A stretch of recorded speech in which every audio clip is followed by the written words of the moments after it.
Hi, friends. I hope that you're all doing really well today. I was just having a few thoughts that I wanted to share today, and it's actually about children. I don't know if those of you who may not know me, I'm a mother of four. Most of my children are actually grown adults now, which is pretty strange. I have their ages 24, 21, 19, and 13. Um, and I have worked with children probably a lot, on and off most of my life. And then before we moved to Washington about a little over 5 years ago, I had a children's program called Free to Be Me for over 10 years. We were going around to different events and putting on this program that I created. And it's really all about giving the children a space to express who they are and find out who they are, and a safe space to just be, really. And we taught a lot of really great spiritual tools, or really conflict resolution tools, to help them with what they were feeling, to identify and to not be afraid to face what they were feeling, and then to learn how, healthy ways that they could express what they were feeling. And that's actually what I wanted to touch on today is I think with all this stuff going on in our world right now, and we know that as adults, we're all having our own challenges in just our everyday life, things that are changing, from not being able to work or working from home, or not being able to see our loved ones or friends, or being able to go out and do the things that help us to feel better. That we're being stuck at home, and that brings up a lot of rise of all kinds of emotions for us as adults. And not even adults, a lot of adults don't know how to handle that well. And even sometimes when we do know the tools, we still go through it. Like for me, sometimes I still go through things physically, because it might be maybe one day was a little bit more overwhelming, or I was a little off balance, and so I still have to work through that. And what I see sometimes is we forget that, or some people forget that children go through this too. And we don't always give them enough space and compassion, and recognize that this is part of them going through that for themselves. And a lot of times they don't even know what's happening, and they don't have to, because they feel it. And they feel it. They're like sponges.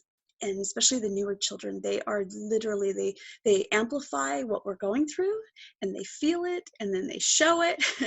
And it's hard, because as an adult, when you're in this space that you're stressed, and you're unsure, and you're in fear, or any of that, and then you have this child who has all of this stuff going on too, and then what do? Their way of reacting to it a lot of times is to do some kind of behaviors to get attention, whether it's positive or negative attention. And so depending on the consciousness of the moment for the adult is how they're going to respond to the child.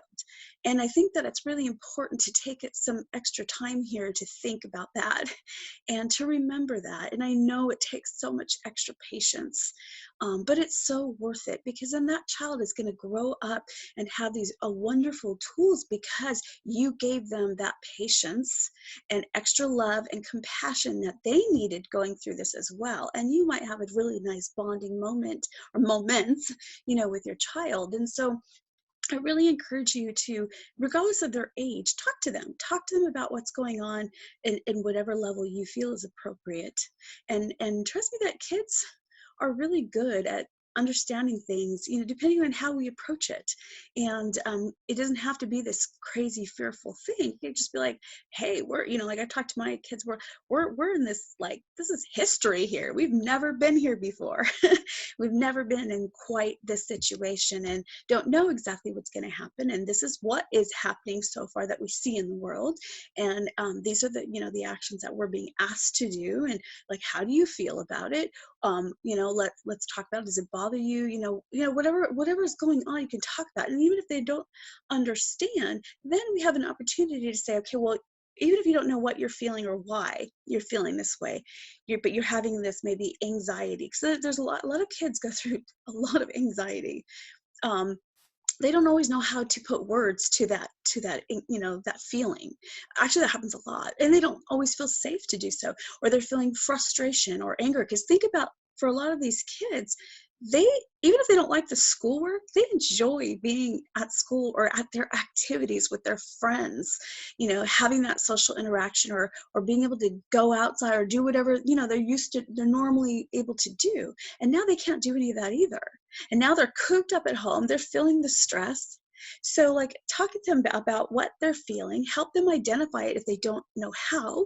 And it might be a good lesson for you to kind of like follow the roots. Like, okay, what are we feeling? Well, God, I'm feeling frustrated because I can't do what I want to do, or I can't see my friends, or, you know, I'm just don't know why, you know, and then walk through it. And then there's different techniques that you can use depending on the ages to kind of balance some of those feelings. You know, I used to do these really cool activities with actually all ages, because we used to do them as adults too. But like one of them, for example, is the emotion deflator. And that's something I came up with. And it's like a balloon. You take a balloon and you have some Sharpies, maybe like a clip for the balloon if you have it, or something to hold the balloon so you don't tie it.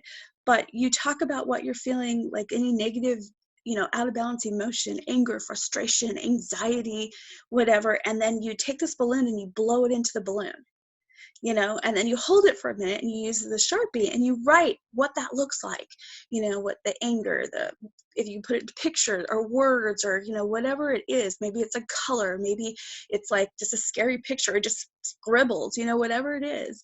And then you can count to 3 and then you let it go. And you're setting this intention. You tell the children this, that whatever is in this balloon, you're just letting it go and it's going to clear it instantly. And it's taking it out of your body. And now you could feel better. And it's amazing because even some of the kids that were like most resistant to it, they would be laughing by the time we were done. And adults too. Because I mean, it's funny, you know, you're doing this in the house, you do it together and you can have fun with it. Like this balloon's going flying all over the house. And now before you know it, you're all feeling uplifted. So that's just one little activity. You know, there's tons more that we used to do in our camps. And just I really want, again, just to encourage you to remember and have extra patience. And this goes for teenagers too.